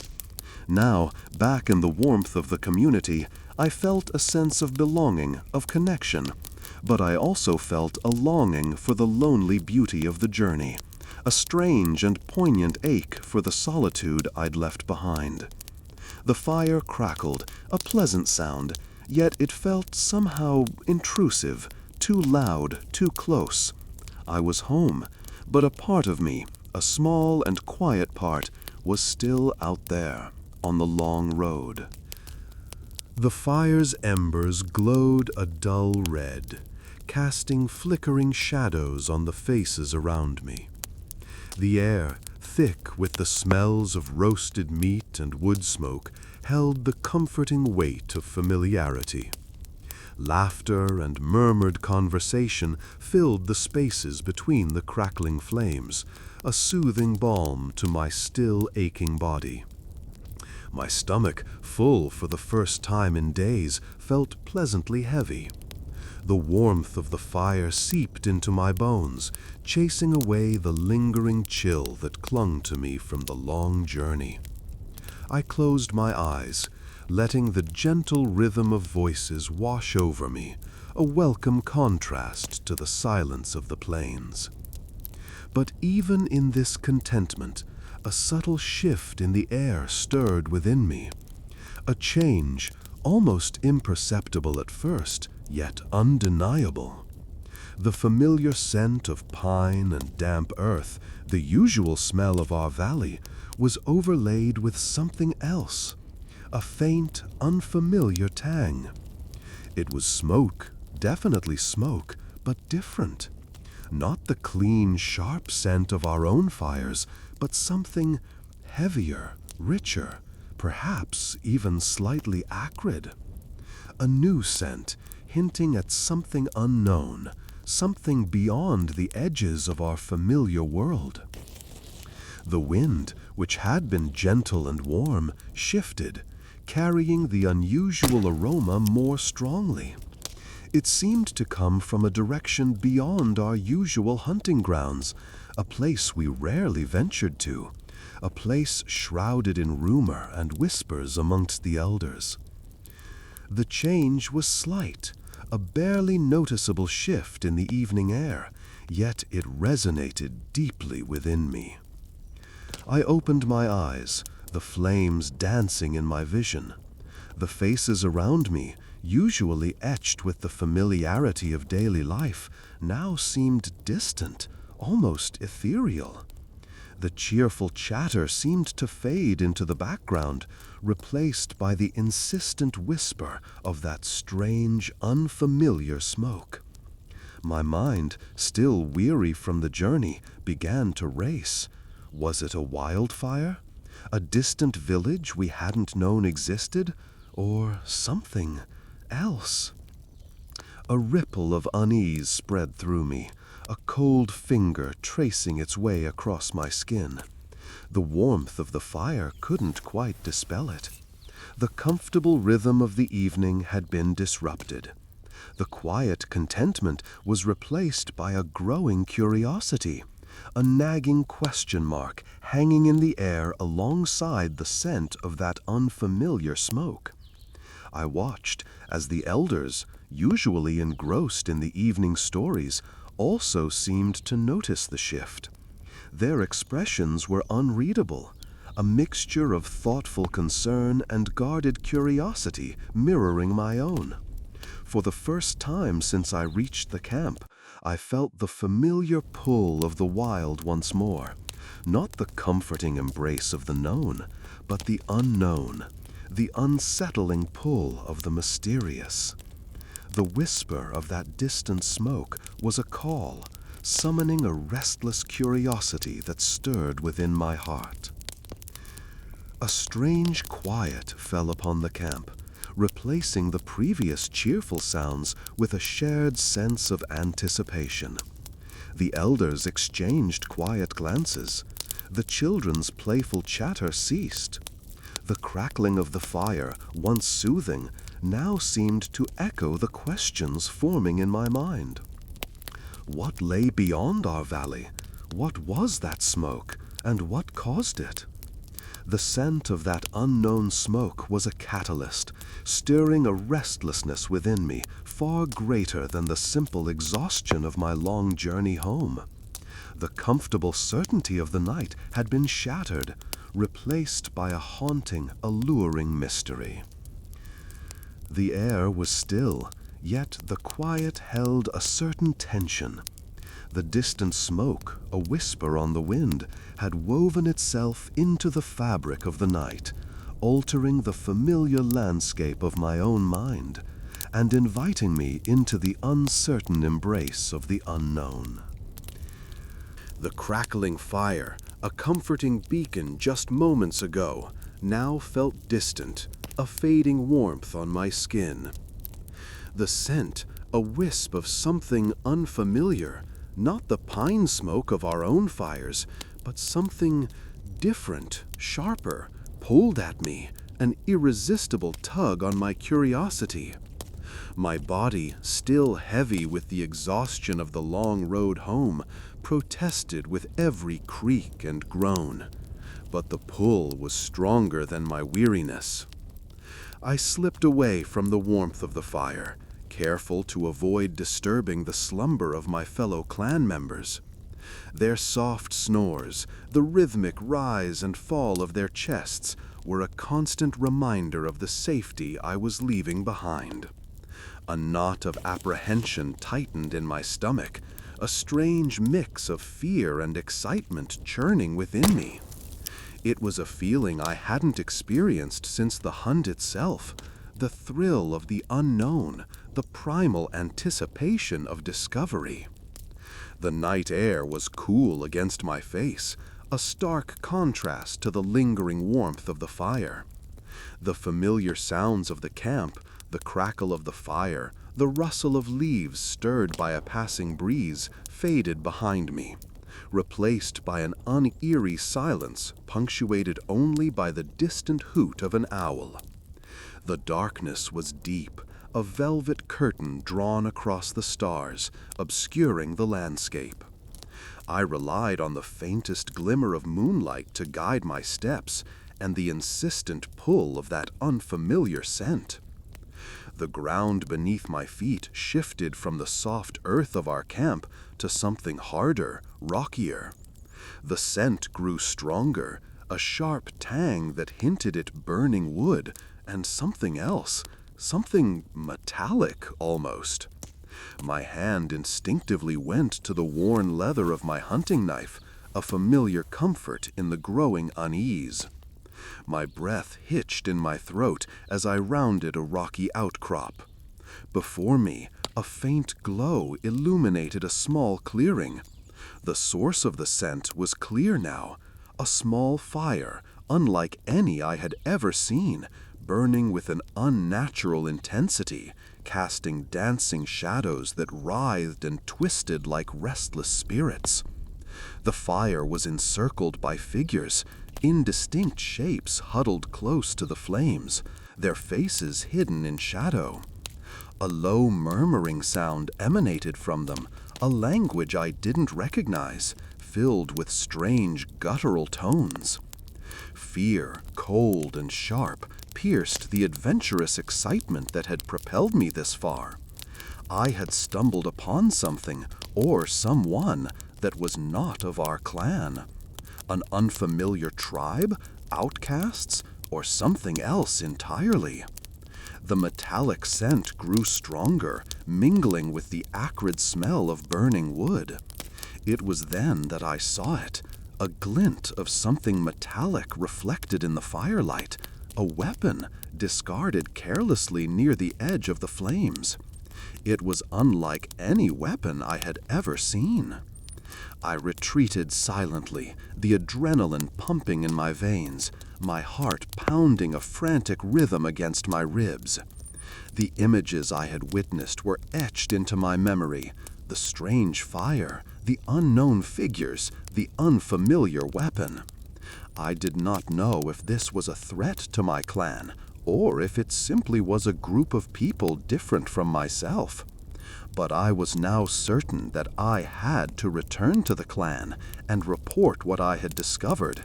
This was something that deserved to be shared.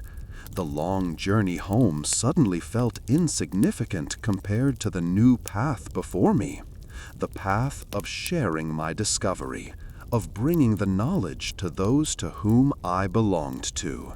The scent of wood smoke, thick and unfamiliar, led me deeper into the shadows. It was different from the comforting smell of pine and damp earth that clung to our own fires. This had a sharp, almost metallic tang to it. My heart hammered a rhythm against my ribs, a frantic drumbeat against the quiet rustle of unseen creatures in the undergrowth. The path, if it could be called that, was barely more than a deer trail, winding through dense brush that snagged at my clothes. I moved cautiously, my senses on high alert, every snap of a twig sending a jolt of adrenaline through me. Then I saw it, a fire, burning brightly, casting long, dancing shadows that writhed and stretched like grasping claws. Around it, huddled figures moved, their forms indistinct in the flickering light. They were unlike anyone I had ever seen. Their clothing was strange, woven from unfamiliar materials, in colors I'd never encountered before. Their voices, when they spoke, were a series of guttural sounds, utterly foreign to my ears, a language that had no meaning, no comfort. Fear, cold and sharp, pierced through my exhaustion. It wasn't the fear of a wild animal, the familiar fear of the hunt, but a deeper, more unsettling dread. This was the unknown, the vast expanse beyond the familiar borders of my world. The sense of isolation, which had been a companion on my journey, intensified 100-fold. I was no longer merely tired. I was utterly alone, adrift in a sea of the unfamiliar. One of the figures looked up, their eyes reflecting the firelight, piercing and intense. They were dark, and their faces, though only partially visible in the shadows, held a gravity that sent a chill down my spine. There was no warmth in their gaze, only a watchful intensity that made my skin crawl. For a moment, we simply stared at each other, separated by a distance that felt vast and insurmountable, a chasm of language and culture. A wave of nausea washed over me, a physical manifestation of the fear that coiled in my gut. My legs felt weak, the strength that had carried me for so many days suddenly draining away. The weight of the journey, the exhaustion, the hunger, it all seemed to crash down on me at once. I wanted to turn and run, to flee back to the familiar warmth of my own fire, but something held me rooted to the spot. A morbid curiosity, perhaps, or perhaps the sheer weight of the revelation. There was more to the world than I had ever imagined, a vast unknown territory filled with people who were as alien to me as the stars themselves. The silence stretched, thick and heavy with unspoken questions and unspoken fears. Then one of the strangers rose and approached, their movements slow and deliberate. Their face was still mostly hidden by shadow, but I could sense their intent, curiosity perhaps, but also a hint of something else, something that felt less benevolent, more predatory. The familiar sounds of my clan, the comforting crackle of our fire, seemed a lifetime away. I felt a pang of longing so intense it was almost a physical pain. A desperate yearning for the safety and familiarity of home, a place that, for the first time, felt heartbreakingly distant. The silence stretched, thick and heavy, with unspoken questions and unspoken fears. Then one of the strangers rose and approached, their movements slow and deliberate. Their face was still mostly hidden by shadow, but I could sense their intent. Curiosity, perhaps, but also a hint of something else, something that felt less benevolent, more predatory. The familiar sounds of my clan, the comforting crackle of our fire, seemed a lifetime away. I felt a pang of longing so intense it was almost a physical pain, a desperate yearning for the safety and familiarity of home, a place that, for the first time, felt heartbreakingly distant. The firelight danced in my eyes, casting long, flickering shadows that seemed to writhe and twist like living things. The warmth, once so comforting, now felt oppressive, a suffocating blanket against my skin. A low hum resonated in my ears, not the familiar crackle of the fire, but a deeper, more unsettling vibration, as if the very earth itself was groaning. Then it hit me, a wave of dizziness so intense it stole my breath, a sickening lurch in my stomach that sent a tremor through my limbs. I stumbled, my hand reaching instinctively for the rough bark of a nearby tree to steady myself, but the world spun regardless. The ground rushed up to meet me, the scent of pine needles and wood smoke suddenly sharp and acrid in my nostrils. I landed with a jarring thud, the impact momentarily silencing the hum in my ears. Darkness pressed in, but not the comforting darkness of sleep. This was a heavy, suffocating darkness filled with fragmented images, fleeting visions that burned themselves onto my mind's eye. Faces swam before me, indistinct but filled with a primal fear. I saw the old woman, her usually calm face contorted with terror. I saw children, their laughter replaced by silent screams. I saw the hunter, a younger version of myself, sprinting through a forest I didn't recognize, twisted and menacing, its trees gnarled and reaching like skeletal fingers. The air in this vision was thick, heavy with the metallic tang of blood, and something else, something acrid and burning, like smoke from a far-off fire, a fire too large, too intense to be natural. The images flickered, shifting and reforming like smoke in the wind. Then a single terrifying image crystallized, a vast, shadowy figure, impossibly tall and looming, casting a darkness that swallowed everything in its path. It wasn't human, not anything I could comprehend or name. It was pure, unadulterated menace, a force of nature unleashed, a nightmare given form. This figure felt ancient and powerful, and its very presence screamed of destruction, of annihilation. A cold dread gripped my heart, a primal fear that transcended understanding. This wasn't just a threat to me, it was a threat to everything I held dear, to my clan, to the fragile peace we had found in this harsh landscape. It was a threat to our very existence. The dizziness receded, leaving behind a bone-deep weariness. I forced myself to sit up, pushing myself against the tree trunk, my muscles protesting with each movement. The hum in my ears remained, a constant, low thrum that vibrated through my very being. The visions lingered, fragments of fear clinging to the edges of my awareness. I needed to get back to the fire, to warn them, to tell them what I had seen, what I knew was coming. The weight of that responsibility, the urgent need to protect my clan, pushed back against the fatigue that threatened to consume me.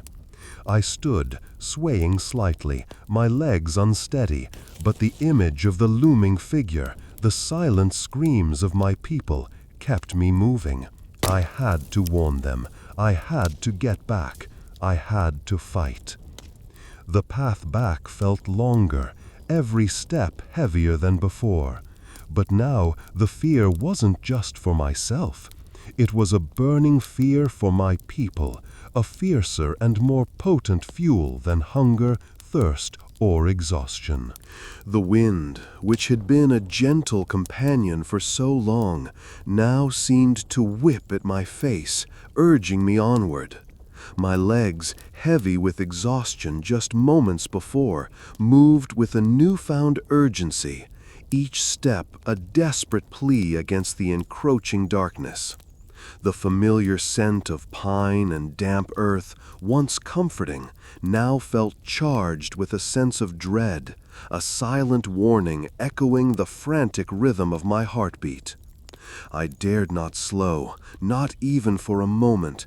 The image of that fire, those strange faces, burned into the back of my mind. They were closer than I thought, much closer. The trail, usually a well-worn path, now appeared disturbed. At first, it was subtle, a single broken twig, a slightly displaced stone. But as I pressed on, the signs became more frequent, more disturbing. Broken branches, snapped like brittle matchsticks, littered the ground, a grim trail leading directly towards the clan's camp. My breath hitched in my throat. This wasn't the work of an animal. Then I saw them, scattered belongings. A worn leather pouch, its contents spilled across the earth. A small wooden carving, a child's toy, lay broken, its cheerful paint chipped and smeared with mud. My heart hammered against my ribs, a frantic drum against the silent horror of the scene. These weren't just random disruptions. This was a deliberate act, a trail of destruction leading straight to my home. A wave of icy fear washed over me, numbing my limbs, stealing the breath from my lungs. The image of the strange fire, the unsettling faces, the chilling premonition, all of it coalesced into a terrifying reality. They weren't just passing through, they were here, and they were close. My clan, my family were in danger. The familiar sounds of the forest, the rustle of leaves, the chirp of crickets, now sounded like ominous whispers, each sound a potential threat lurking in the shadows. My senses, heightened by fear, strained to detect any movement, any sign of their presence. I scanned the trees, the undergrowth, searching for any indication of their approach. The forest, once a refuge, now felt like a hunting ground. The silence, a deceptive mask, hiding a lurking danger. The setting sun cast long, distorted shadows, turning familiar shapes into monstrous forms. Every rustle of leaves, every snap of a twig sent a fresh wave of panic through me. My hands, calloused and worn from years of hunting, trembled as I clutched my hunting knife, the cold steel a meager comfort against the overwhelming terror. The weight of my responsibility pressed down on me, heavier than any animal I had ever brought down. I pushed onward, the setting sun painting the sky in hues of blood orange and bruised purple, a horrifying backdrop to my desperate race against time. My muscles screamed in protest, my lungs burned with each desperate gasp, but the fear fueled me, driving me forward, towards the faint glow of the clan's fire, towards the potential horror that awaited me. The journey home had been long and arduous, but this frantic dash towards potential disaster was far more terrifying than anything I'd faced before. The quiet whisper of the wind was now a deafening roar in my ears, a symphony of impending doom. Gasping for breath, I burst into the camp, my frantic cries of warning cutting through the evening chatter. The laughter died in their throats, the comfortable hum of conversation replaced by a stunned silence. The crackling fire, moments before a symbol of warmth and shared joy, now seemed to cast long, flickering shadows that danced with the growing unease. Faces, once relaxed and smiling, were now etched with concern, their eyes wide and questioning. The air, thick with the scent of roasting meat and wood smoke only moments ago, was now heavy with a palpable tension, a silent anticipation of something unknown and dangerous. My own breath hitched in my chest, ragged and uneven. The muscles in my legs screamed in protest, a burning reminder of the frantic race I'd just run. I tried to speak, to articulate the chilling premonition that had driven me, but the words caught in my throat, choked by the sheer urgency of the moment. I could only point towards the darkness beyond the firelight, my hand trembling, my whole body shaking with a mixture of exhaustion and adrenaline. The old woman, her face usually etched with the gentle lines of wisdom and patience, was the first to speak. Her voice, though calm, held an undercurrent of steely resolve. She asked a single question, her gaze piercing and unwavering. What is it? The words tumbled out then, a torrent of breathless explanation. I spoke of the unfamiliar scent of smoke, of the distant fire I'd seen, of the figures gathered around it, their strange language and unsettling presence. I described the trail of destruction I'd found, the broken branches and scattered belongings, clear signs of hurried departure, and a frighteningly near proximity to our own camp. I spoke of the unsettling visions that had plagued me, the premonition of danger, a chilling sense of impending doom that had spurred my desperate race home.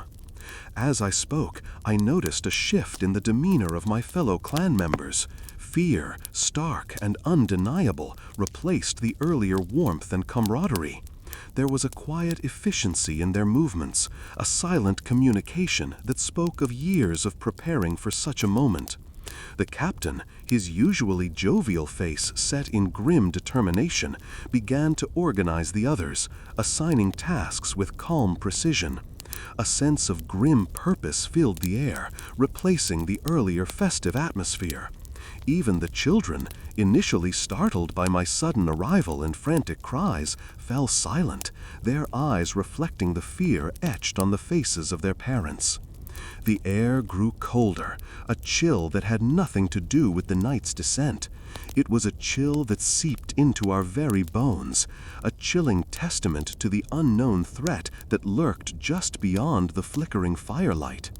The comforting sounds of the crackling fire now seemed to whisper of danger, the shadows deepening and lengthening with each passing moment.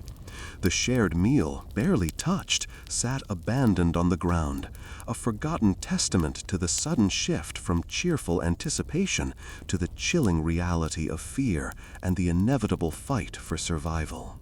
The firelight flickered, casting dancing shadows on the faces gathered around it. My heart hammered against my ribs, a frantic drumbeat against the terrified whispers of the women and children. Their hushed tones, filled with fear, were a stark contrast to the captain's voice. It was gravelly, worn by years of harsh weather and countless hunts, but firm, unwavering. A voice that had calmed storms at sea, now attempting to quell the storm brewing in our hearts. He stood, silhouetted against the flames, his broad shoulders a reassuring presence in the growing darkness. The scent of wood smoke mingled with the acrid tang of fear, a suffocating blend that clung to the back of my throat. I could feel the rough texture of the ground beneath my knees, the cold seeping into my bones despite the warmth of the fire. The captain raised a hand, silencing the murmuring. The sudden stillness was almost worse than the fear itself, a suffocating silence broken only by the crackling of the flames. He spoke slowly, choosing his words carefully, his voice a low rumble that seemed to penetrate the very core of my being. "We face a threat," he began, his gaze sweeping across our anxious faces. "An unknown threat, but one we will not surrender to. We are hunters, warriors, we are survivors." His words, though simple, resonated with a power that transcended the fear. There was a quiet strength in his posture, a resolute determination that somehow seeped into my own weary soul. He then outlined his plan, his words precise and measured. The plan itself was simple, born of necessity rather than elaborate strategy. We would use the natural defenses of our camp, the dense thicket behind us, the rocky outcrop to our left. Each of us would have a role. Some would reinforce the defenses, others would stand guard, and a smaller group, including myself, would remain vigilant in maintaining the fire. His voice held a steady confidence that even amidst the chaos of fear, reassured us that he had taken everything into consideration. He spoke of preparation rather than panic. The assignment of roles proceeded in an orderly fashion, each person receiving their task with a grim acceptance. The captain's words were simple yet effective, each instruction a clear and concise guide. There was no room for debate, only action, a stark reflection of the seriousness of the situation and the urgency of the moment. I watched as he spoke to the others, offering words of encouragement, a mix of quiet strength and somber reassurance. He placed a comforting hand on the shoulder of a young boy, his presence a testament to the weight of responsibility he bore. There was a palpable tension in the air, a collective holding of breath as we absorbed the weight of the captain's words, the gravity of our impending confrontation. But there was also something else, a quiet resolve, a shared sense of purpose that bound us together. We would stand together, face this unknown together, and defend our home. The chill wind whispered through the trees, a mournful counterpoint to the captain's words, a stark reminder of the danger that threatened to engulf us. Yet, in that moment, surrounded by the worried faces of my family, the unwavering strength of the captain, and the comforting crackle of the fire, I felt a flicker of hope, a spark of defiance against the encroaching darkness. The fire crackled, a comforting counterpoint to the rising unease that coiled in my gut. We huddled close, a tight knot of bodies against the encroaching night. The children, usually so boisterous, were unusually quiet, their small hands clasped tightly in their parents'. Even the usual murmur of conversation was hushed, replaced by a tense silence punctuated only by the occasional sigh or whispered prayer. My own muscles ached, a dull throb that echoed the deeper, more unsettling anxieties that gnawed at my mind. The journey had taken so much from me, but this felt different. This wasn't the weariness of physical exertion, but a deeper, more primal fear. The old woman, her face etched with the wisdom of countless winters, hummed a low, almost inaudible tune. It was a song I knew, a lullaby sung to soothe fretful infants. Yet tonight it felt more like a mournful lament, a whispered acknowledgement of the danger that hung heavy in the air. I tried to focus on the warmth of the fire, the familiar scent of pine needles and wood smoke that usually brought comfort. But tonight, something was wrong. A subtle shift in the wind, a barely perceptible change in the familiar scent of our campsite sent a shiver down my spine. It wasn't just the pine. Mingled with its sweetness was another scent, sharp and acrid, a stinging tang that pricked at my nostrils and tightened the knot in my stomach. The smell of smoke, yes, but not the friendly, comforting smoke of our own fires. This was different. This smoke held a harshness, a bitterness that spoke of something unfamiliar, something wrong. I tried to dismiss it, to tell myself it was just the wind playing tricks, a phantom smell conjured by my frayed nerves. But the scent persisted, growing stronger, weaving its way into the tapestry of familiar smells, making them seem alien and distorted. The crackling fire felt less like a source of warmth and more like a fragile barrier against an unseen enemy.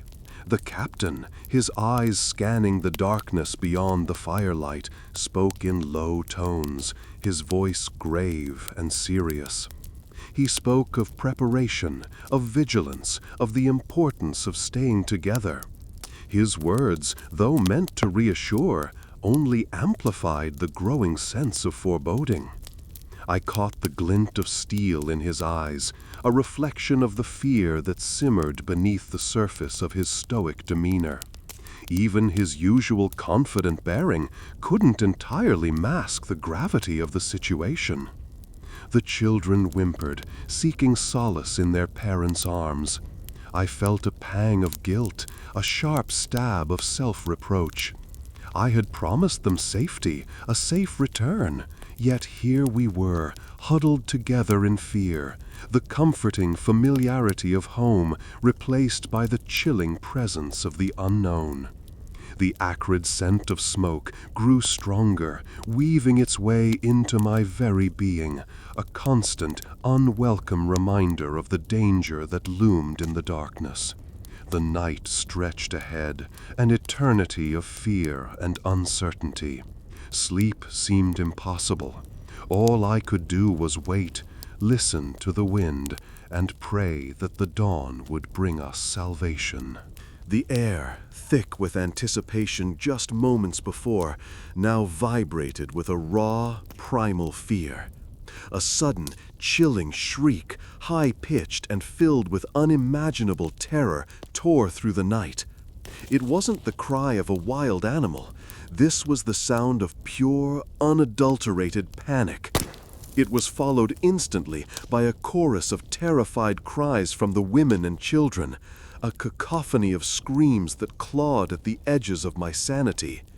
The tense silence that had hung over our small encampment, a heavy blanket woven from fear and determination, shattered. It dissolved into immediate, chaotic action. The world exploded into a maelstrom of movement. The steady crackle of the fire, moments ago a source of comfort, was now a frantic backdrop to the urgent shuffling of feet and the sharp clang of weapons being drawn. The scent of pine needles and wood smoke, familiar and grounding, was overwhelmed by the metallic tang of blood, a chilling premonition of the violence to come. My own heart hammered against my ribs, a frantic drumbeat against the rising tide of terror. I struggled to find my footing in the sudden darkness, the shadows playing tricks on my eyes, making familiar faces seem monstrous and distorted. The captain's voice, usually a reassuring rumble, was now sharp, clipped commands cutting through the screams. I could hear the rasp of his breath, the urgent tremor in his words as he barked orders, directing the men to positions around the perimeter of our meager camp. The feeling of cold steel against my skin, my hunting knife, was a strange counterpoint to the scorching heat that seemed to erupt in my chest. Through the chaos, I caught glimpses of faces contorted by fear. The old woman, her hands clasped to her mouth, her eyes wide with terror. A young boy clinging to his mother, his face streaked with tears. My fellow sailors, their eyes narrowed with grim determination as they prepared to defend our families. The ground trembled under the frantic movement, the earth itself seeming to share in our fear. The cries continued, a dreadful symphony of terror that clawed at my soul. My ear strained to discern any pattern, any indication of the source of this sudden, horrific attack. Was it the strange smoke we'd smelled earlier? Were those unfamiliar figures from beyond our familiar hunting grounds closer than we had thought?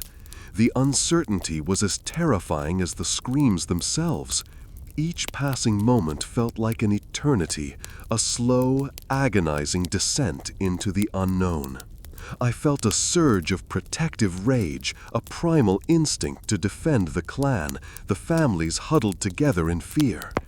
The fear I felt for them, for the old woman, the young boy, my fellow sailors and their loved ones, overwhelmed my own terror. This was no longer just a matter of my survival. This was about protecting the heart of everything I held dear. The rhythmic pounding of my own heart was lost in the cacophony of fear and chaos. All I could feel was a burning, desperate determination to fight for survival, for our home. The scent of the smoke, no longer just unfamiliar, morphed into a symbol of the coming battle. The taste of fear was bitter and metallic. The clash that followed was a blur of motion and sound. Shrieks mingled with the crackle of fire and the thud of bodies. I fought alongside my fellow clansmen, the familiar weight of my hunting knife a small comfort in the chaos. The scent of pine and smoke filled my nostrils, a suffocating blend of the familiar and the terrifyingly new. Fear, cold and sharp, pierced the exhaustion that had clung to me for days. But something else burned brighter, a fierce, protective love for my clan, for this place that, despite its hardships, felt like home. The fight was short, brutal. When the dust settled, a terrible silence fell. The night was broken only by the crackling embers of our fire and the ragged breaths of the survivors. Many lay still, their forms dark and still beneath the cold stars. My own body ached, my muscles screaming in protest, but the pain was muted, dulled by a deeper, more profound sorrow. The old woman, her face streaked with soot and tears, knelt beside a young child, her gentle humming a fragile counterpoint to the desolation around us. I found myself drawn to her, the weight of loss pressing down on me as heavily as the burdens of the long road home. As dawn broke, painting the sky in hues of gray and rose, we began the grim task of tending to the wounded and burying the dead. The air was thick with the smell of wood smoke, blood, and the lingering scent of fear. Yet, even in the midst of this tragedy, there was a strange resilience. We had faced the unknown, the terrifying other, and we had survived. Not without cost, but we had survived. The captain, his face etched with grief but his eyes unwavering, gathered us around the remnants of the fire. He spoke of our losses, his voice raw with emotion, but his words were also filled with a quiet strength. He spoke of our community, of our shared resilience, of the enduring spirit of our clan. That night, the fire burned brighter than ever before. The stories shared were not of triumph this time, but of loss and remembrance. We spoke of the fallen, honoring their memory with quiet respect.